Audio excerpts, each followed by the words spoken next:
প্রিয় দর্শক, বসুন্ধরা সৌজন্যে নিউজ 24 এর বিশেষ আলোচনা জনতন্ত্র গণতন্ত্র আপনাদের প্রত্যেককে স্বাগত জানাচ্ছি। আমি রুবায়েত ফেরদৌস। আজ আমরা কথা বলবো ঈদ ভাবনা ও বর্তমান বাংলাদেশ নিয়ে।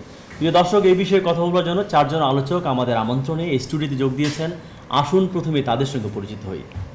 আমার ডান দিকে আছেন আমি আব্দুল নূর তুষার, আমাকে আপনারা চেনেন। আপনাকে স্বাগত। আমার নাম আল মনসুর, আমি সবসময় ফার্স্ট ক্লাস থাকি এবং আমি নাট্যকর্মী। বাহ, আপনাকে অনেক স্বাগত। বাঁ দিকে আমি আছেন বন্যা মির্জা, আমি নাট্যকর্মী। ওয়েলকাম। আমি ডাক্তার রুজহাত চৌধুরী, আমি একজন চিকিৎসক। সবাইকে জানাচ্ছি ঈদের শুভেচ্ছা। আপনাকে স্বাগত। প্রিয় দর্শক, আপনাদেরকে ঈদ মুবারক। তুষার ভাই আপনাকে চেনে মানে কি, হারে হারে চেনে নাকি? না, চেনা শব্দের কি ধরো অনেক মানে আছে। হারে হারে চেনাটা কঠিন, কিন্তু এত বছর ধরে অনেকগুলো ধরনের কাজ করি, তো বিতর্ক করি, বিতর্ক করাই, তারপর টেলিভিশন অনুষ্ঠান করেছি, আবার ডাক্তারিও পাশ করেছি। সব মিলে মানুষের সাথে অনেক ধরনের কাজে যেহেতু যুক্ত, সেজন্য আমার ধারণা যে আমাকে মানুষ চেনে। আর হারে হারে চেনাটা কঠিন। আচ্ছা, হারে হারে চেনে শুধু রেডিওলজিস্ট, তাই না? একজন চিকিৎসক আছে, আপনি যদি বলেন একটু। না, এখন উনি যদি চিকিৎসা বিজ্ঞানের ভাষায় বলেন, রেডিওলজিস্ট ছাড়া চিকিৎসকরা কাটলেও হারে হারে চিনতে গেলে তো রেডিওলজিস্ট চিনবে। অর্থোপেডিশিয়ান হাত পা না ভাঙলে চিনবে না। হারের সংখ্যা যেন কত? 206। হ্যাঁ, 206টা। কিন্তু তারপরে রিমান্ডে নিয়ে দেখি পুলিশে খুঁজে কি করে, জামা কাপড় খুলে ফেলে, যে জানাই তো আছে 206 নারী পুরুষে, কেন করে এটা? হাড় খোঁজে না, আমি জানি না কি করে, মাংস খোঁজে সেটা তারাই বলতে পারবে, কিন্তু কেন করে রিমান্ডে আমি জানি না। কিন্তু একটা সময় ছিল বলতো যে হাড় মাংস আলাদা করে ফেলবে। কয়েকদিন আগে দেখলাম মোল্লারা হুমকি দিয়েছে সুলতান আপাকে, এই শব্দ, হাড় গোশত এক করে ফেলে। এটা বলেছে? আজকের বিষয় তো বর্তমান বাংলাদেশ, এই বাস্তবতার মধ্যে আবার ঈদও হচ্ছে। আমি শুনি নাই এটা তো মোল্লারা বলেছে, আপনি শুনেছেন না? শুনিনি, কিন্তু জানি, মানে জেনেছি যে বলেছেন। কেমন মনে হয় সব শুনলে? হাড় থেকে মাংস আলাদা করে নাকি কাউকে এমন বলা? কাউকে এমন বলা কেমন মনে হয় মানে, এটা তো আসলে আমার জন্য খুব, আমার মনে হয় পুরো বিষয়টা খুব বিদ্বেষপূর্ণ। বিদ্বেষ তো আসলে কারো ভালো লাগে না, খুবই অসহনীয় লাগে বিদ্বেষ। আমার ব্যক্তিগতভাবে লাগে, আমি নিশ্চিত সকলেরই বিদ্বেষ অসহনীয় লাগে। ফলে এই বিদ্বেষের মধ্যে থাকতেও কারো ভালো লাগে না। তো বিদ্বেষ ছড়াতো না, সকলে বলতে বেশিরভাগ লোকের মনে হয় মনোবিজ্ঞানের ব্যাখ্যা আছে না, আসলে আমার কাছে মনে হয় কি, আমাদের যে অসহিষ্ণুতা সবকিছুর মূলে, আমি যেটা মানুষ সবাইকে বলতে চাই, নিজেকেও যেটা বলি, যে সেটা হচ্ছে যে বৈচিত্র্যই কিন্তু পৃথিবীকে, আমরা যেরকম একটা হোমোজিনাস সবকিছু চাই, তাহলে তো আল্লাহ তাআলা এত ধরনের মানুষ, এত রং, এত বিচিত্র প্রাণী, জীব, এত কিছু, এত বৈচিত্র্যময় একটি পৃথিবী তৈরি করতেন না, তাই না? যে তার জন্য খুব সহজ ছিল না যে সবাই মুসলমান, সবাই একটা রঙের, সবাই একটা জাতি, সবাই এক ভাষায় কথা বলে, এরকম তো করা যেত। কিন্তু এটা তো আমার মনে হয় যে আল্লাহরই ইচ্ছা। বলা হয় যে মুসলমানরা আশরাফুল মাখলুকাত, বলা যায় মানুষ হচ্ছে শ্রেষ্ঠ। সেই মানুষ হিন্দু, বৌদ্ধ, খ্রিস্টান, মুসলিম সব হতে পারে। না, আমার কথা কি, একজন সৃষ্টিকর্তার কাছে প্রতিটি মানুষই কিন্তু তার সৃষ্ট জীব, মানে তার সৃষ্ট না, তাই না? তার কাছে অনেক ভালোবাসার আমি মনে করি। আমি কে বা কেউ কেন, কার কি অধিকার আছে আরেকজন প্রাণীর, আরেকজন জীবের, আরেকজন মানুষের কোনো অধিকার হরণ করবার? প্রাণ তো নিতে পারেই না, তার কোনো ধরনের অধিকার হরণ করবার অধিকার অন্য মানুষের আছে, সেটা সেই মানুষকে কে বললো? জি না, আজকাল কিন্তু এইটাও খুব, যারা নির্বিজ্ঞানী তারা এটাকে চ্যালেঞ্জ করে যে মানুষই সবকিছুর কেন্দ্রে, এটাও ঠিক না। আসলে অন্য প্রাণী, উদ্ভিদ, পরিবেশ, এদেরকেও আমাদের ভাবতে হবে। এটা হলো অ্যানথ্রোপোসেন্ট্রিক ক্লেম, এটাও কিন্তু প্রশ্নবিদ্ধ হচ্ছে। যে কারণে আমরা নির্বিচার আমরা গাছ কাটছি, নদী সব আমার, এবং সেটার ফল কি আমরা দেখতে পাচ্ছি না? আমি পৃথিবী, কিন্তু প্রকৃতির গায়ে আঘাত করার ফল কি হয় এই যে রাঙামাটি আমরা কি দেখতে পাচ্ছি না? আমরা পাহাড় কাটছি, কিন্তু প্রকৃতি কি তখন একসময় ফুঁসে ওঠে না? মনসুর ভাই কেন ফার্স্ট ক্লাস দাবি করলেন নিজেকে, যে সবসময় ফার্স্ট ক্লাস থাকি সেই জন্য? তো এটা উনি তো বলছে যে আমি শ্রেষ্ঠ, এরকম হয়ে যাচ্ছে কিনা? না না, সেটা ভিন্ন ব্যাপার। হ্যাঁ, এরকম না তো। না না না না না না, অন্য ব্যাখ্যা হতে পারে, ব্যাখ্যাটা শুনি আমরা। কিছু ছুঁয়ে যায় না। না, সাধারণত দেখা যাবে কাউকে যে কোনো প্রশ্ন করলে, যে কোনো মানুষকে প্রশ্ন করলে আমরা সাধারণত শুরু করি না দিয়ে, যে ভাই কেমন আছে? না, আল্লাহর মতে ভালো আছি। না কেন? আমি নাটা বলি না, আমি বলি আমি সবসময় ফার্স্ট ক্লাস আছি। তার কারণটা আমি বলি যে আমার যে দেহটা, এটা একটা প্রাকৃতিক ব্যাপার। এর মধ্যে জ্বর থাকতে পারে, ঠান্ডা থাকতে পারে, ক্লান্তি থাকতে পারে, বিশ্রামের প্রয়োজন থাকতে পারে, অনেক ধরনের সমস্যা থাকতে পারে। আর আমি, সেটা সম্পূর্ণ একটা আলাদা ব্যাপার। আমি যে মানুষ, আমার যে অস্তিত্ব, আমার যে আমিত্ব এবং আমার যে দেহ, দুটো কিন্তু আলাদা জিনিস। এবং আমার আমিত্বটা সবসময় ফার্স্ট ক্লাস থাকে। আমার দেহের মধ্যে জ্বর থাকতে পারে। আমার এক বন্ধু একদিন ফোন করলো, তো ফোনে আমি কথা বলছি, কেমন আছো? আমি বললাম ফার্স্ট ক্লাস। একটু পরে সে বলে যে তোমার গলা শুনে তো মনে হচ্ছে না যে তোমার শরীর ভালো। আমি বললাম হ্যাঁ, আমার শরীর খারাপ, শরীরে জ্বর আছে, আমি ফার্স্ট ক্লাস আছি। চমৎকার। তো এইভাবে আমি ফার্স্ট ক্লাস থাকি, আমি না দিয়ে শুরু করি না, না আল্লাহর রহমতে আমি ভালো আছি। না, আমরা আবার বিতর্ক করতাম তো তুষার ভাইকে একটু বলি যে ঢাকা বিশ্ববিদ্যালয়ের সমাবর্তনে 40তম, যেটা অমর্ত্য সেন ছিলেন, তিনি বলেছেন যে জ্ঞানের শুরু হয় না দিয়ে। দেখেন কোপার্নিকাস এবং গ্যালিলিও কিন্তু না বলেছিল জন্য পৃথিবীর চারদিকে সূর্য ঘোরে না, বরং পৃথিবী ঘুরে সূর্যের চারদিকে। So, না বলাটাও জরুরি কিনা অন্যায়ের বিরুদ্ধে, শোষণের বিরুদ্ধে। তা তো বটেই, তা তো যদি বটেই, শুরুটা করতেন কিন্তু প্রতিবাদকে না বলে, প্রতিবাদ আসলে না না, প্রতিবাদ আসলে এক ধরনের হ্যাঁ, অধিকারের পক্ষে হ্যাঁ, আপনার চাওয়ার পক্ষে হ্যাঁ, ভালোর পক্ষে হ্যাঁ। তো এটা যার যার দৃষ্টিভঙ্গি। আর আমার কাছে মনে হয় জ্ঞানের শুরু হয় প্রশ্ন দিয়ে। আপনার কৌতূহলী মন জানতে চেয়েছিল যে সূর্য আসলে স্থির কিনা, আপনার কৌতূহলী মন জানতে চেয়েছিল চাঁদে আসলেই বুড়ি থাকে কিনা, আপনার কৌতূহলী মন জানতে চেয়েছিল সমুদ্রের তলদেশে কি পাওয়া যায়, আপনার কৌতূহলী মন প্রশ্ন করেছিল, এবং সেই প্রশ্নের উত্তর খুঁজতে গিয়ে মানুষ আসলে এই বিরাট জ্ঞানের যে ভান্ডার তার মধ্যে প্রবেশ করতে পেরেছে।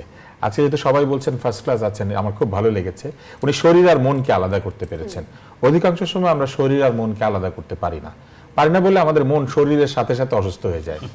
মনকে আপনি যদি আলাদা রাখতে পারেন, শরীর দুর্বল হবে, শরীরের বয়স বাড়বে, কিন্তু মনের বয়স বাড়বে না। যেমন আপনার বাড়ে না, আলমনসের বাড়ে না, আমাদের কারোই হয়তো এক ধরনের অসুখ যে বলেন সাইকোসোমেটিক, না না, সাইকোসোমেটিক অসুখ আছে অবশ্যই, মনের কারণে শরীরে প্রভাব পড়ে, শরীরের কারণে মনেরও প্রভাব পড়ে এবং একটা কানেকশনও আছে। কিন্তু উনি যেটা বলছেন সেটা মন ঠিক না, সেটা স্পিরিট। ওই তো মনকে আপনি আলাদা করতে পারেন। অদম্য স্পিরিট যেটা মানুষের যে ফাইটার একটা স্পিরিট থাকে বা একটা জয় করবার, সেটা শরীর হোক মন হোক। মন হ্যাঁ, মন অনেক সময় খারাপ হয়, মনে অনেক বিকারও আছে, নাহলে আমাদের সাইকিয়াট্রিস্টরা কি করছেন, হ্যাঁ মনে অনেক বিকারও আসে। শরীর মন একজন আরেকজনকে অবশ্যই প্রভাব করে, কিন্তু স্পিরিট, হিউম্যান স্পিরিট কিন্তু ইনডমিটেবল। খুব চমৎকার। আমার মনে পড়লো নহন্যতে উপন্যাস মনে আছে, কিছু করে নহন্যতের বক্তব্য ছিল গীতার একটা শ্লোক, গীতায় বলা হয়েছে যে নহন্যতে হন্য মানে শরীর, শরীরের পতন হতে পারে কিন্তু যে ইহা, এই যে চেতনা, এর কোনো মরণ নাই, এটা টিকে থাকে। দারুণ বলেছেন আপনি আসলে। তো একটু যদি আমরা ভাঙি বিষয়টাকে তুষার ভাই আরেকটু, যে ঈদ ভাবনা বর্তমান বাংলাদেশ, ঈদ মানে তো আনন্দ ফুর্তি, আসলে সবাইকে আনন্দ পায়, গরিব প্রান্তিক নানান রকম মানুষ কিন্তু বাংলাদেশে বিরাজমান, সবার জন্য কি সমান আনন্দ? আমি বললাম যে আমাদের বাঙালি জাতির এবং বাংলাদেশের এই অঞ্চলে বসবাসকারী বাঙালিদের এক অদম্য স্পিরিট আছে। আপনি দেখবেন যে হাওড়ে এত বড় ঘটনা, বন্যা হয়েছে, খাবারের অভাব হয়েছে, কিন্তু আপনি যদি সেখানে যান দেখবেন কালকে তারাও ঈদের প্রস্তুতি নিচ্ছে। বাঙালির স্বভাবটা এরকম যে যার যা কিছু আছে তাই নিয়ে প্রস্তুত হয়ে যায় 71 থেকে একদম। এবং আজকে দেখবেন যার বাড়িতে মুড়ি আছে সে মুড়ি দিয়ে ঈদ করার জন্য তৈরি হচ্ছে, আর যার ফোনটাকে না বলি আমরা, এটা ফোনটা কেন বেজে উঠলো আমি ঠিক জানি না, কিন্তু না বলতে হবে। আজকে যার যা কিছু আছে সেটা নিয়ে কিন্তু আমরা পাকিস্তানকে কিন্তু না বলেছি, এবং আমরা পাকিস্তানকে আসলে না বলি না, আমরা আমাদের অধিকারকে হ্যাঁ, আমরা বাঙালিদেরকে আমাদের স্বাধিকারকে হ্যাঁ বলেছিলাম। তুষার ভাই একটু বেলালের মতো করে দেখতে চাইছেন, সেটা হচ্ছে যে হ্যাঁ বলা দিয়ে শুরু করি। আমরা আমাদের নিজেদের অধিকারের জায়গাটিকে হ্যাঁ বলেছিলাম, সেটা বরং বলেছিল পাকিস্তান। পাকিস্তান আমাদেরকে বলেছিল তোদের দেব না, আমরা বলেছি স্বাধীন দেব না, আমরা হ্যাঁ বলেছি। আমাদের কিন্তু না বলেছে তারা, আমাদেরকে বলেছে আর্মিতে নিবে না, সরকারি চাকরি দিবে না, ভাষায় কথা বলতে দিবে না, রবীন্দ্রসঙ্গীত গাইতে দিবে না, নজরুল গীতি ঠিক মতো আমাদের মতো করে গাইতে দিবে না, উর্দু ঢুকিয়ে দিবে। তারপরে তারা আমাদেরকে বলেছে যে আমাদেরকে স্বাধীনতা স্বাধিকার দেবে না, আমরা টাকা পয়সা আয় করি সেই টাকা আমাদেরকে খরচ করতে দেবে না। আমরা বলেছি দিতে হবে, করতে হবে, পেতে হবে। আমরা কিন্তু হ্যাঁ পক্ষে ছিলাম, আমরা স্বাধীন হব, এবং আমাদের ওই চিন্তা থেকে কিন্তু আমরা স্বাধীন হয়েছি। আপনি যদি চিন্তা করেন যে যার ওইভাবে সামরিক প্রশিক্ষণ নাই, যাদের সামরিক বাহিনীতে চাকরির অভিজ্ঞতা অতি অল্প, যাদেরকে এমনকি ব্রিটিশরাও সামরিক বাহিনীতে ঠিক মতো নিত না, সেই জাতি যুদ্ধ করে স্বাধীন হয়ে গেছে। স্পিরিট বলেছে যে আমার বন্দুক দরকার নেই, আমি পেলে একটা গুলিটাই মারতে পারি। জি মনসুর ভাই, আমরা বলছি ঈদ সবার জন্য আনন্দ আনতে পারে কিনা আসলে, এই যে বঞ্চিত নিরন্ন মানুষও থাকে, হ্যাঁ কষ্ট করে ট্রেনে গেল, বাসে গেল, কালকেও দেখছেন 23 জন মানুষ কিন্তু মারা গেছে। হ্যাঁ, তাতে কোনো অসুবিধা নেই। যারা বাইরে যাচ্ছে তারা হয়তো প্রত্যেকেই জানে যে আমার একটা বিপদ হতে পারে, কিন্তু না কারো কারো সত্যি হচ্ছেও বটে। হচ্ছেও মানে মা অপেক্ষা করছে ঈদে যাবে, যাচ্ছে লাশ, কেমন হলো না? না, এটা হচ্ছে প্রতি কি যে বছরই হচ্ছে এটা। যখন লক্ষ লক্ষ লোক এক জায়গা থেকে আরেক জায়গায় যায় তখন এই ধরনের দুর্ঘটনা হতেই পারে। দুর্ঘটনা সেটা অদৃষ্টবাদ হয়ে গেল কিনা?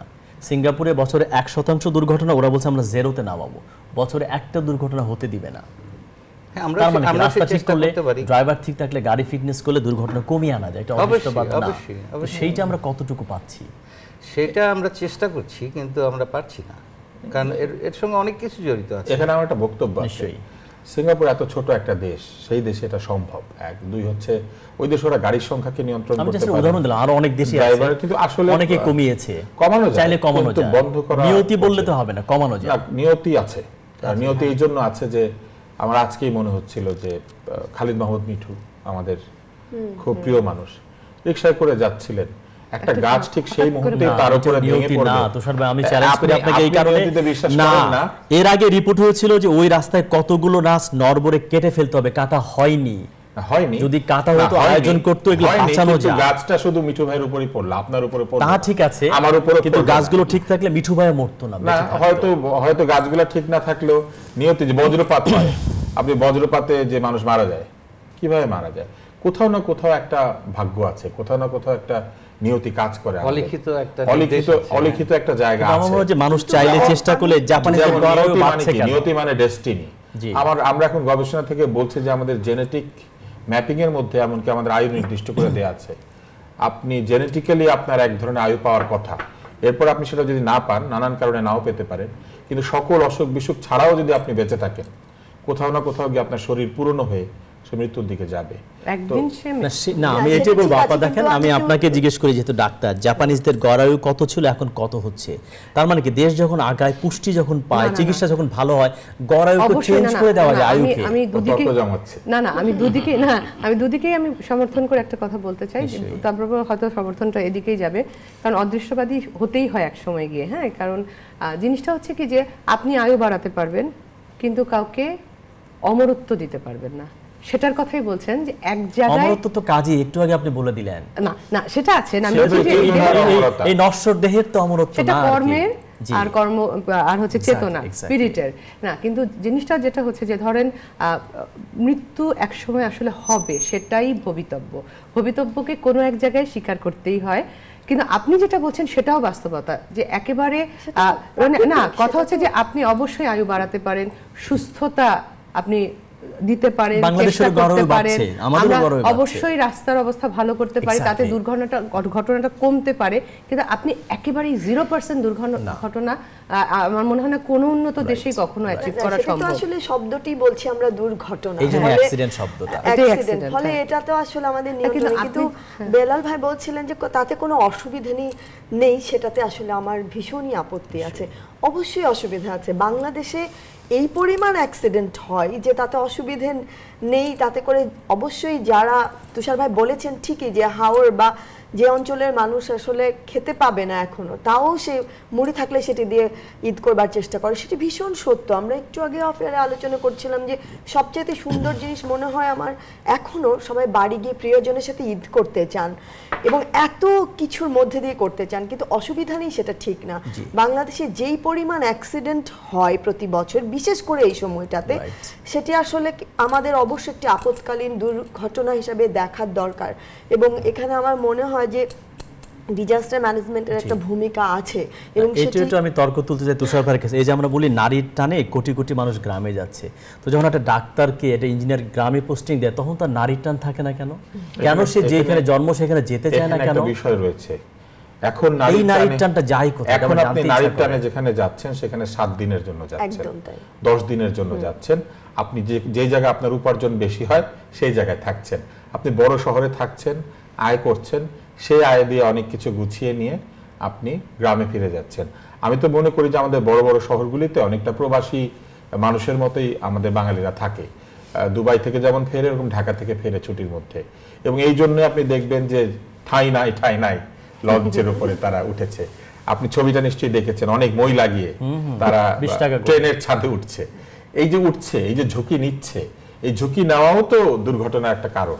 তা আপনি যদি কালকে আপনি লঞ্চ ডুবিগুলো হয়েছে, সব রাস্তা ঠিক করে দিলেন, কিন্তু যে পরিমাণ মানুষ একসঙ্গে বাড়ির দিকে যাত্রা করে সেই পরিমাণ মানুষকে নেওয়ার জন্য যথেষ্ট বাস কোনোভাবেই এনশিওর করা সম্ভব না, যথেষ্ট পরিবহন কোনোভাবে এনশিওর করা সম্ভব না, কারণ আমরা একটা ছোট্ট ভূখণ্ডে অনেক মানুষ একসঙ্গে বাস করি। ফলে যে ঘনত্ব আমাদের জনঘনত্ব, এই গোড়াটাই বলছি, সমস্ত সুবিধা কেন ঢাকাতেই হবে? কেন একটা ভালো চাইনিজ কেতল কেন ঢাকায় আসতে হবে? বিকেন্দ্রীকরণ কেন হয়নি? সম্ভব জায়গাটা আমি বলতে পারবো, সম্ভবটা এটা আসবো, আমি একটু শুনি আপনার কাছ থেকে। না আমি অবশ্যই মনে করি আপনি দুটো প্রসঙ্গ আনছিলেন, আমি বিকেন্দ্রীকরণের কথাটা বলে ওটাতে যেতে চাই। অবশ্যই বিকেন্দ্রীকরণ হওয়া উচিত, কিন্তু আসলে আর্থসামাজিক বাস্তবতা এটাই যে ঢাকা কেন্দ্রিক সবাই এবং সব সুবিধাও সেখানে। এখন হেলথ কেয়ার থেকে শুরু করে সবকিছু কিন্তু চেষ্টা করা হচ্ছে বিকেন্দ্রীকরণ করার, সেটা কিন্তু চেষ্টা করা হচ্ছে, কিন্তু আমরা তো আসলে একটি সদ্য নিম্ন মধ্য আয়ের দেশ হয়েছি। আগে আমরা কিন্তু নিম্ন আয়ের দেশ ছিলাম, আমরা সাহায্য নিয়ে চলতাম, আমরা কিন্তু সদ্য স্বাবলম্বী হয়েছি। মানে আমরা মাত্র উঠে দাঁড়িয়ে এখন একটা ভবিষ্যতের দিকে যেতে চাচ্ছি। আমরা এমন একটা দেশ দেখতে চাই যেখানে প্রতিটি বিভাগীয় শহরে সমস্ত স্বাস্থ্যসেবা আছে, সমস্ত আপনি চাইনিজ খাবেন, আপনি 3D মুভি দেখবেন, আপনি সবখানে, আপনি পিরোজপুরে আপনি ভালো বিশ্ববিদ্যালয়ে পড়বেন, আপনাকে রুজির জন্য পড়ে থাকতে হবে না ঢাকা শহরের মধ্যে একটি ইট কাঠের মানে কঠিন জায়গায়। আপনি বাবা মার কাছে পিরোজপুরে থেকেই হয়তো ভালো একটা জীবিকা নির্বাহ করতে পারবেন, কিন্তু সেটা আমাদের বাস্তবতা নয়, কিন্তু সেটা আমাদের আকাঙ্ক্ষার জায়গা না, এখনো সেটা আমাদের বাস্তবতা নয়। মনসুর ভাই যদি বলেন কেউ স্বস্তি ফেলছে, এখন একটু হাফ ছেড়ে ঢাকাতে বাঁচা যায়, মুভ করা যায়, এটাকে কিভাবে দেখছেন? যে যারা গেছে গ্রামে, আমরা যারা আছি খুব আরামে আছি এখন ঢাকায়। এটা আমি তো 60-এর দশকে ঢাকা দেখেছি, তো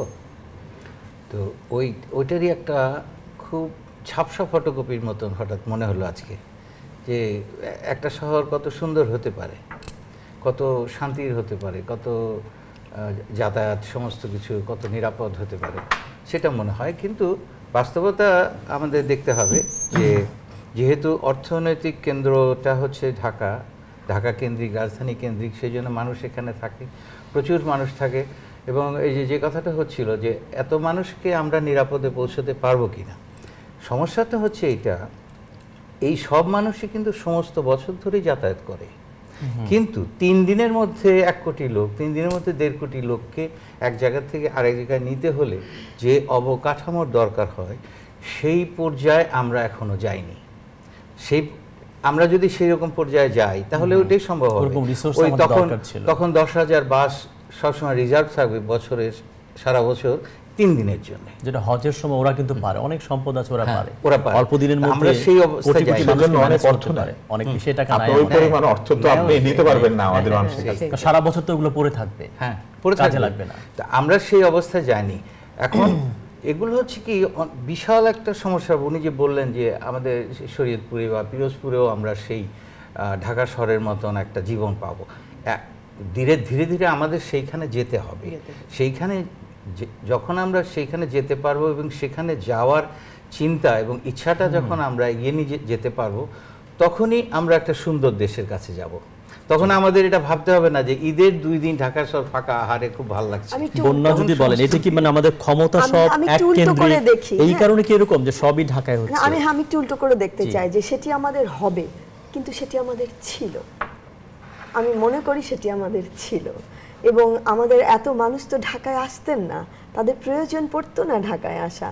এবং উপশহরগুলোতে আমরা তো ভাগ্যের সন্ধানে ঢাকায় আসছি, আর কিন্তু যাওয়াই হলো না, তাই না? কি করব আমরা? এক সময় অনেক মানুষ তো থেকেছেন, এবং যারা সরকারি কাজ করেছেন তাদের তো থাকতেই হয় কোনো না কোনো ভাবে, কিন্তু তারাও এখন থাকতে চান না। এক সময় তো থেকেছেন মানুষ, থাকার আরামটা ছিল। একজন কোন একটা জেলা শহরে গেছেন, সেই জায়গাটি তার ভালো লেগেছে, তিনি সেখানে থাকা শুরু করেছেন। এমন ঘটনা কিন্তু অনেক আছে বাংলাদেশে। এখন আর তিনি সেখানে থাকতে চাইছেন না, ঢাকা চলে আসতে চাইছেন। ফলে আমরা আসলে কোথায় গিয়ে কোথায় যাচ্ছি, আর পিছালাম না কে এগোলাম, সেটা একটা বিষয়। আর আমি আসলে এই ঠিক ঢাকার এই চেহারাটাতে অভ্যস্ত না, যদিও আরো আমরা 2005 এও crowd, দেখেছি, এটি ভালো লাগে। 2005 এও আমরা হ্যাঁ। কাছাকাছি একটা ঢাকায় দেখেছি, এত বেশি জ্যাম ছিল না। সেটি নিশ্চয়ই অসহনীয় আমাদের জন্য, কিন্তু তারপরেও এই ঢাকা আসলে আমার জন্য একটু ভীতিকর। আমি খুবই মজার একটা কথা বলি, আমি যখন অনেক মানুষ আসছিলাম, এটা নিরাপত্তার বোধ তৈরি করে, চমৎকার বলেছেন তো। আমি যখন হ্যাঁ। আসছিলাম, আমার সাথে যিনি চালক ছিলেন জিয়া ভাই, তিনি বলছেন, আমি বলছিলাম এত ফাঁকা ভালো লাগছে না। বলে হ্যাঁ আপা, কেমন যেন একটা মন খারাপের যাওয়ার সময় কিন্তু গা ব্যাপার ছমছম করবে, লাগছে। আরো রাত হবে। হ্যাঁ, বলছে ব্যাপার মন সাবধান। খারাপের ব্যাপার, সাবধানতা না, বলছেন মন খারাপ লাগে। উনি যেটা বললেন সেটা আর খুব বাহ। মানে অন্যরকম লাগলো, বলে ভীষণ মন খারাপ করা, ঈদের দিনটাও এরকম মন খারাপ থাকবে। উনি বলছেন এই কথা, বলছে ফাঁকা আমাদের যে রাস্তায়- সহকর্মী সামিয়া এখানে কাজ করে, ও গেছে নরওয়েতে, ও যে বলছে যে এটা একটা ডেড সিটি, মানে মানুষ নাই, এত বড় দেশ, 50 লক্ষ আমি মানুষ। একটা এটার সাথে একটু জি। রেলেভেন্ট একটা কথা বলি। আমি আমার মানে হাজবেন্ডের পোস্ট গ্রাজুয়েশনের সূত্রে কিছুদিন ইংল্যান্ডে ছিলাম বিয়ের পরে। আমার খেয়াল আছে যে ওরা কিন্তু একটু রিজার্ভ না, ওরা টিউবেও কিন্তু যার যার বই পড়তে থাকে, ওরা কিন্তু একদম কথা বলে না, সব তেমন ওভারকোট পরে ড্র্যাপ মানে খারাপ গুড়ি গুড়ি বৃষ্টি, চট করে রাত হয়ে যাচ্ছে, মানে বিলাপ আমার কাছে খুব বিষণ্ণ। বিষণ্ণ। হ্যাঁ, Morbid আমি তো এই গরম দেশের সূর্যালোকের দেশের মেয়ে, আমি ওখানে গিয়ে রিয়েলি আমার ভালো লাগে নাই। এবং আমি যখন ফিরে আসলাম, আমার খেয়াল আছে আমাদের বনানীর বাসার গলিটায় ঢুকছে যখন গাড়িটা, মোড়েই দুটা রিক্সা নিয়ে ঝগড়া করছে, ক্যাচো ক্যাচো করে ঝগড়া করছে। আমার না মনটা ভরে গেল, মানে আমাদের এরকম, আহা আমার দেশের শব্দ, মানুষ, sound, সেই বাংলা noise। ভাষায় ঝগড়া করছে, আবার সেই বাহ, ফ্যামিলিয়ার। বাহ, বাহ। মানে আমি কিন্তু ঢাকা পছন্দ করি, তুষার ভাই যদি বলেন, অবশ্যই জ্যামটা কষ্ট এই যে ইউরোপিয়ানদেরকে বোঝানোই যায় নাই মানুষের ঢাকা যে ভালো, রবীন্দ্রনাথ হ্যাঁ। কেন এত বৃষ্টি এবং বর্ষাকে ভালোবাসতেন, মানে বর্ষা বৃষ্টি এত বিষাদ ওদের জন্য, যে এইটাকে কিভাবে সেলিব্রেট করা যায়, এটাকে কি উদযাপন করা একটা কবি বোঝানোই যাচ্ছে না। ইউরোপিয়ানদের বৃষ্টি আর আমাদের বৃষ্টিতে এক না। ইউরোপিয়ানদের বৃষ্টি একই সাথে শীতের বারতা নিয়ে আসে, ইউরোপিয়ানদের বৃষ্টি হঠাৎ আসে হঠাৎ চলে যায়। ইউরোপিয়ানদের বৃষ্টি আমাদের মতো না। আমাদের এত যে romantic বৃষ্টি, না হ্যাঁ, আসলে। আমাদের যে বৃষ্টি, সেই বৃষ্টি আপনাকে একদিকে যেমন পুরো পৃথিবীকে সবুজে ভরে তুলতে শুরু করে, আরেকদিকে আমাদের বৃষ্টি কিন্তু আপনাকে এক ধরনের বিষণ্ণ করে। আলস্য উপভোগ বিষণ্ণ করার করে। বাহ, সুযোগ দেয়। আপনি জানলার পাশে বসবেন, আপনি একদম বৃষ্টি তাই। দেখবেন, একটু আপনি চা ভাজা কফি খাবেন, খাবেন। খিচুড়ি রান্না হবে, খিচুড়ি রান্না আপনি আলসেমির চেয়ে বড় বিনোদন এবং কিচ্ছু নেই। আয়েশি আপনার বৃষ্টি, বাঙালির জন্য। আপনার যে সানসেট কিংবা আপনার জানালার উপরে যে ছোট্ট পাখি টিনের এসে বসবে। জায়গা, সেখান থেকে গড়িয়ে গড়িয়ে পড়বে। আমরা অধিকাংশ মানুষ টিনের চালে কিংবা খড়ের চালের বাড়িতে আমাদের একসময় বাঙালি থাকতো, সেখানে বৃষ্টি একটা শব্দ তৈরি করে। বিশেষ করে টিনের চালে, হ্যাঁ। ইউরোপিয়ানরা তো সেই বৃষ্টির সাথে অভ্যস্তই না। না, ওরা নিশ্চয়ই ওদেরটাকে ওদের মতো উপভোগ ইউরোপিয়ানরা করে, আমরা আমাদের ইউরোপিয়ানরা কিন্তু বৃষ্টি নিয়ে খুব একটা লেখালেখি না, করে ওরা তো হচ্ছে সূর্য, ইউরোপিয়ানদের এনজয় দ্য কাছে- সান, সামারের সময় ইউরোপিয়ানরা এনজয় দ্য সান, সারাক্ষণ আলোর আমরা কথা সূর্য তো বলে, বরং আমাদের গরম ঘেমে যায়, ওরা হচ্ছে রঙিন সূর্যকে ফুলের কথা celebrate বলে, করে। এবং না, তবে আবার আমাদের এই কাছে বাস্তব- বৃষ্টি তো স্বস্তি। হ্যাঁ, এই বছরের বৃষ্টির বাস্তবতা এটা বলতে হবে যে এবার আসলে বৃষ্টি অনেক অতিবৃষ্টি হয়েছে এবং খুব অনেক ধ্বংসাত্মক ছিল। অনেক করুণ কিছু চিত্র নিয়ে এসছে। আমি এই জিনিসটা একটু আগে যেতে চাচ্ছিলাম যে আসলে ঈদের দিন কথা বলছি, বলা যায় মানে ঈদের আগের দিন কথা বলছি।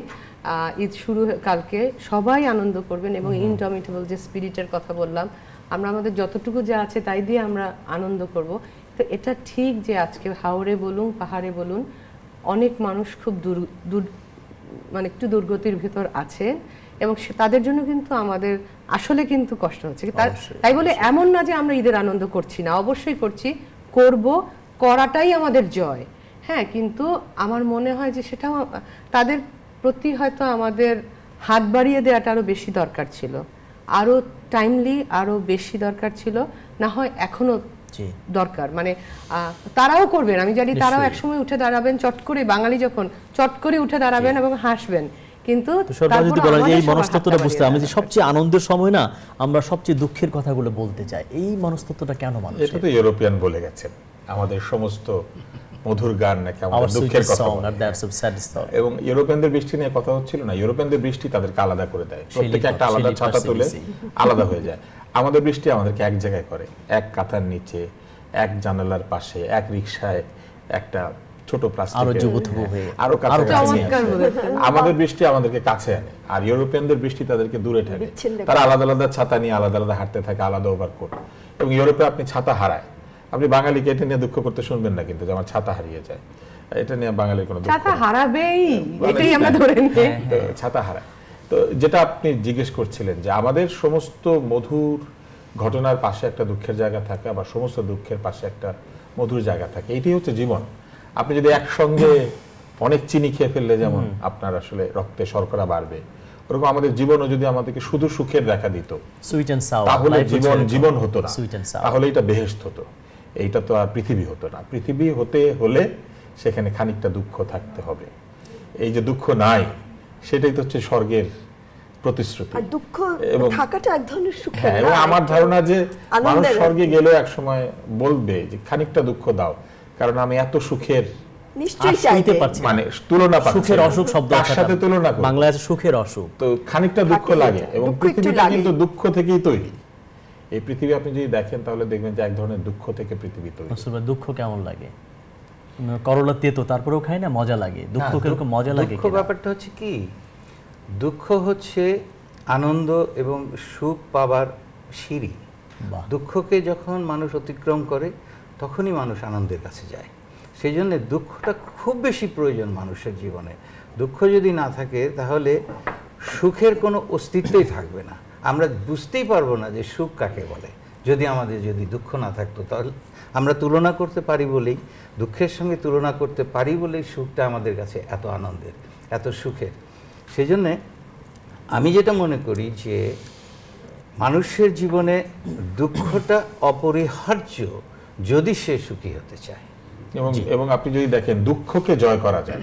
কেউ কি বলে আনন্দকে জয় করেছি? আনন্দকে জয় করে অতি অল্প কিছু মানুষ, যারা ঋষি হয়, যারা মহাঋষি হয়, গৃহত্যাগী হয়, তারা জীবনের সমস্ত আনন্দ না, আমার একটা বিসর্জন দিয়েছে। প্রশ্ন তৈরি কিন্তু হচ্ছে। মানুষ যদি আপনি হন বড় মানুষ, তাহলে আপনি আসলে দুঃখকে জয় করুন। কিন্তু আমার একটা প্রশ্ন তৈরি হচ্ছে যে আসলে দুঃখ যদি এতই অপরিহার্য হয়ে থাকে, আসলে সেটা এক আমার মনে হয় এটার সাথে খানিকটা শ্রেণী পেশার সম্পর্ক আছে।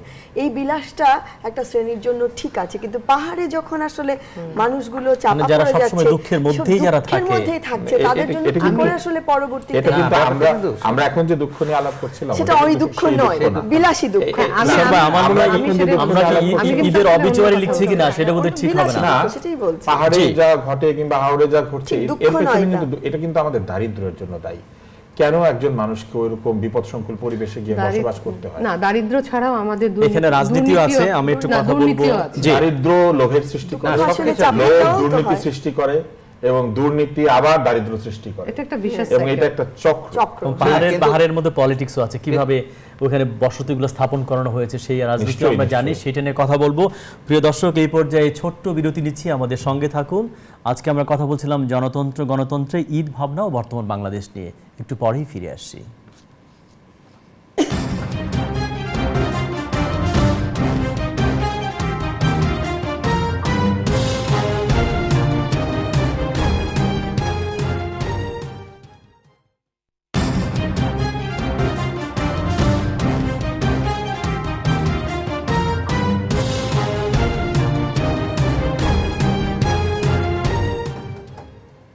প্রিয় দর্শক, বসুন্ধরা সিমেন্টের সৌজন্যে নিউজ 24 এর বিশেষ আলোচনা জনতন্ত্র গণতন্ত্র, আপনাদের আরেকবার স্বাগত জানাচ্ছি। আমি রুবায়েত ফেরদৌস।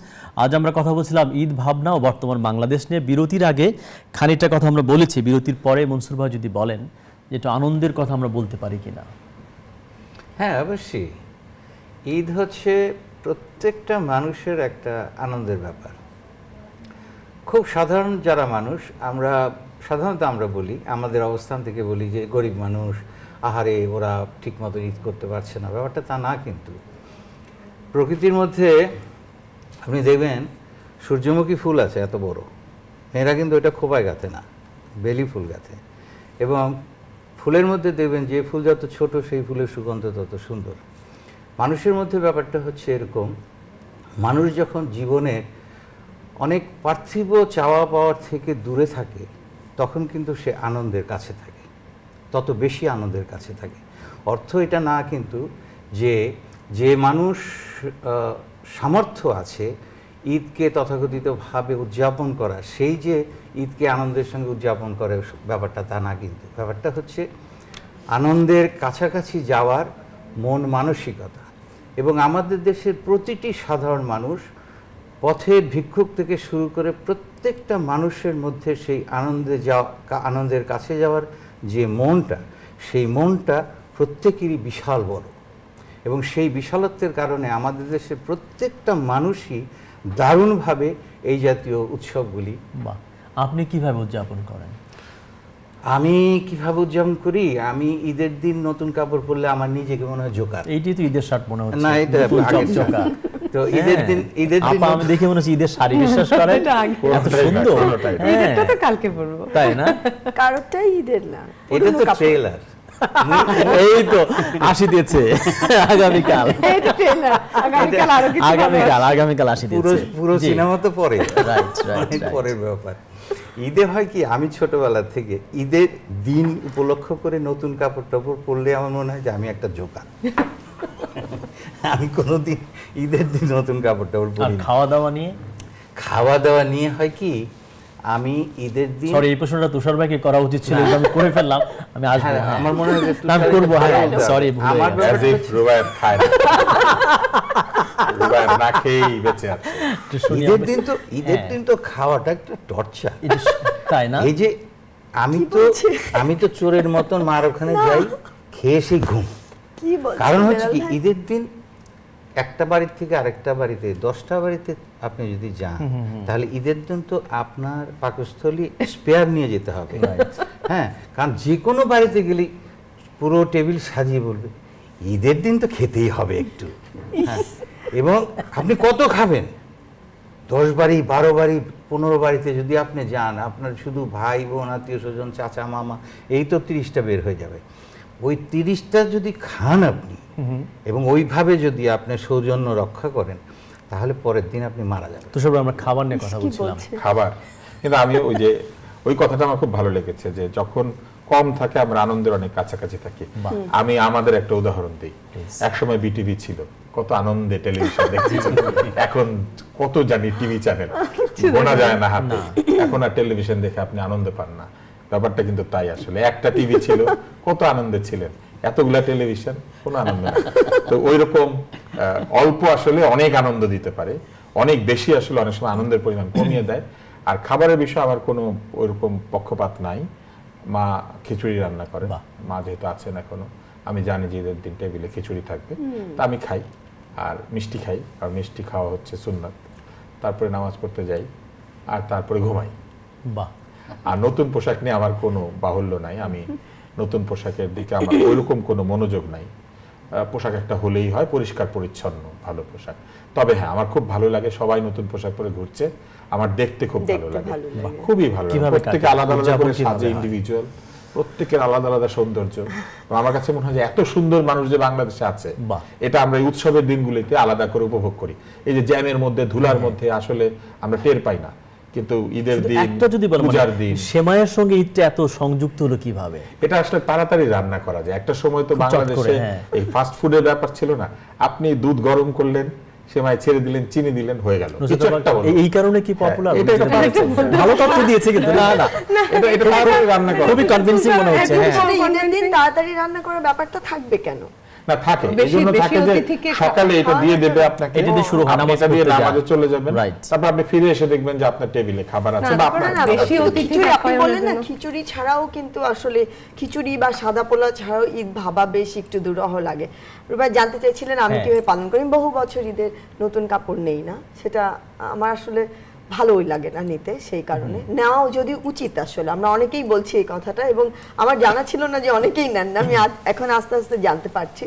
সেটা ভালো লাগে না আমার, সেই কারণে না। আমার মনে হয় অনেক কাপড় আমাদের এমনি সারা বছর নিতে হয়, কিনতে হয়, তার ভেতরেই ঈদের কাপড় নেবার আলাদা কোনো আনন্দ নেই, ফলে ওটা থেকে আমি দূরেই থাকি। আর একেবারেই আমি মানে শপিং মলে যাই না ঈদের সময়। একটা তো নেওয়া, আর অন্যদেরকে দেওয়ার ব্যাপারে, দেওয়ার ব্যাপারটা হচ্ছে একবারে দিয়ে দিলেই হলো, টাকা দিয়ে দিলে তারা কিনে নেবে, ব্যাস। তাদের ইচ্ছে মতো কিনে নেবে, তার ইচ্ছে মতো কিনে নেবে। আমি এই ক্ষেত্রে এখানে বাকি তিনজন অতিথির থেকে একেবারেই ভিন্ন, কারণ আমি এক ছেলের বউ। আমার শ্বশুর খুব, আমার শ্বশুর শাশুড়ি, আমি তো দেখেই ওর বড় হচ্ছে মানুষের কলিজার খবর রাখে, হেপাটোলজিস্ট, লিভার নিয়ে গবেষণা। না, আমি হচ্ছে খুবই মানে এক ছেলের বউ খালি না, খুব আদরের ছেলের, খুব আদরের ছেলের বউ। মানে আমাকে দামি কাপড় দেয়া, আমাকে আমি সাজবো, আমি সেজে গুজে অনেক গয়না পরে ঘুরবো, আমার শাশুড়ি খুব খুশি হন। আমার শ্বশুর নাই, কিন্তু এরকম শ্বশুর মানুষের হয় না। মানে আমি আমাকে দেয়াটাই ছিল একটা, মানে আমার যে কত আপনি আসলে সেইরকম, না আমার এইজন্য আপনাকে দিয়ে আনন্দ পায়, এবং আমার যে সত্যি, মানে সত্যি। আমি গয়না অনেক পরে ঘুরবো, একটা দুটা তিনটা পরবো, they would be so happy. বাহ। এবং আমি এটা যখন বুঝলাম বিয়ের পরে, আমি খুব সাজতাম, অনেক গয়না পরতাম। এখন যেহেতু নিজেও একটা 17 বছরের মেয়ের মা, এখন কিছুটা আমি বলি যে টোন ডাউন করেছি, কিন্তু আমি যখন টোন ডাউন করছি, আমার খালা শাশুড়ির আমি অনেক সোনার গয়না না পড়লে বলতে পারেন, সম্ভবত কি হচ্ছে, তুমি যেন একটু কম সেজেছো কেন? মানে আমি কিন্তু মোটামুটি 2টা পরে আছি, তারপরে বলে কম সেজেছো কেন?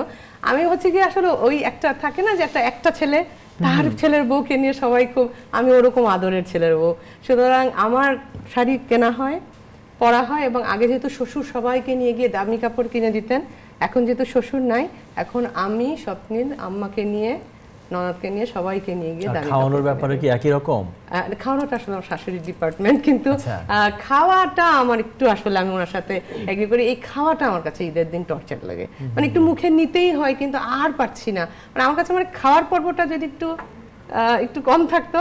আমার যেটা একটা মনে হয় কি আসলে জানেন, ওনার সাথে যেখানে আমি এগ্রি করছি, আপনার কত টাকা আছে সেটা কিন্তু ঈদের আনন্দের মূল বিষয় না, কখনোই নয়। ঈদের আনন্দ কিন্তু পরিবার। যেমন আজকে কিন্তু আমি এখান থেকে ফিরে যাব, আমার বাসায় 20-25 জন মানুষ থাকবে, আমরা একসাথে খাবো, আমরা প্রায় 10-12টা মেহেদি দিব। মেহেদিটা কিন্তু কিছু না, কিন্তু এই যে একটা আনন্দ, এই যে একটা ফুর্তি, আমাদের সবার বাচ্চাগুলো ছুটাছুটি করবে, তারা খেলাধুলা করবে, বাসার অবস্থা হুলস্থুল হয়ে যাবে, সেটাই মজা, সেটাই ঈদ। মানে পরিবার হচ্ছে ঈদ, মানুষ হচ্ছে ঈদ, কোলাকুলি হচ্ছে ঈদ। আপনি কিন্তু আপনি আবার একটা খারাপ উদাহরণও দিতে চাই। আমি দেখলাম কিছুদিন আগে যে বকে যাওয়া ছেলেরা অথবা সেই ধরনের পরিবাররা, অগাধ সম্পত্তি, সুখ কি আছে? সুখ কিন্তু অর্থের সাথে একসাথে হ্যাঁ, আপনার কিছুটা অর্থের অবশ্যই প্রয়োজন আছে। আপনি একটা ঈদে আপনি বাবা মেয়েকে একটা কাপড় নতুন কিনে দিতে পারেন নাই, আপনার সেই ঈদের আনন্দ থাকবে না, আমি জানি। সুতরাং সেটাকে খাটো করে বলবো না, কিন্তু আসলে হচ্ছে ভালোবাসাটা, মানে পরিবার, ভালোবাসা। একটা প্রশ্ন আছে সম্ভবত আপনাকেই। হ্যালো দর্শক, পরিচয় দিয়ে প্রশ্নটি করুন। হ্যালো, জি, ঈদ মোবারক, প্রশ্নটি করুন আপনার। বলছি খুলনা জি, থেকে। বলুন। জি, ঈদ মোবারক। প্রশ্ন ছিল এরকম যে আমরা যারা আসলে ঈদের ছুটিতে বাড়িতে আসি আমাদের পরিবারকে সময় দেওয়ার উদ্দেশ্য নিয়ে, কিন্তু আসলে সোশ্যাল মিডিয়ার কারণে কিন্তু আমরা আসলে খুব ব্যস্ত হয়ে পড়তেছি ফেসবুকিং বা যেটা ইন্টারনেট জগতে। তো আমরা মনে হয় না যে পরিবারকে ওইভাবে সময় দিতে পারি। তো আসলে এই ব্যাপারে যদি আপনাদের মতামত। অনেক ধন্যবাদ। মনসুর ভাই কি বলবেন? বলছি ঈদে একসঙ্গে যাচ্ছে, কিন্তু ওই যে ফেসবুক নিয়ে তারা ব্যস্ত, কথা বলছে না, ঘাড় গুজে নিজে নিজে টেক্সট এটা করছে। হচ্ছে কি, এটা হচ্ছে প্রত্যেকটা মানুষের আনন্দ পাবার নিজস্ব ভঙ্গি আছে। এখন যে মানুষ ফেসবুকে আনন্দ খুঁজে পায়, তাকে সেখানে খুঁজতে দিতে হবে, ওখানে জোর করার কোনো ব্যাপার নেই। না, ও যে রিয়েল ওয়ার্ল্ডে পাচ্ছে না, একটা ভার্চুয়াল ওয়ার্ল্ডে আনন্দ হ্যাঁ, পাচ্ছে। সে পেতে পারে, সেটা সে পেতে পারে, ওটা তার অভ্যাসের ব্যাপার, এবং সেখানে অনেক সময় বদভ্যাস হয় কিনা, জঙ্গিবাদের একটা বড় কারণ কিন্তু এখান থেকে না, বেরোচ্ছে। সেটা না, এটা খুঁজে হচ্ছে পাচ্ছে, প্রত্যেক কানেক্ট করছে।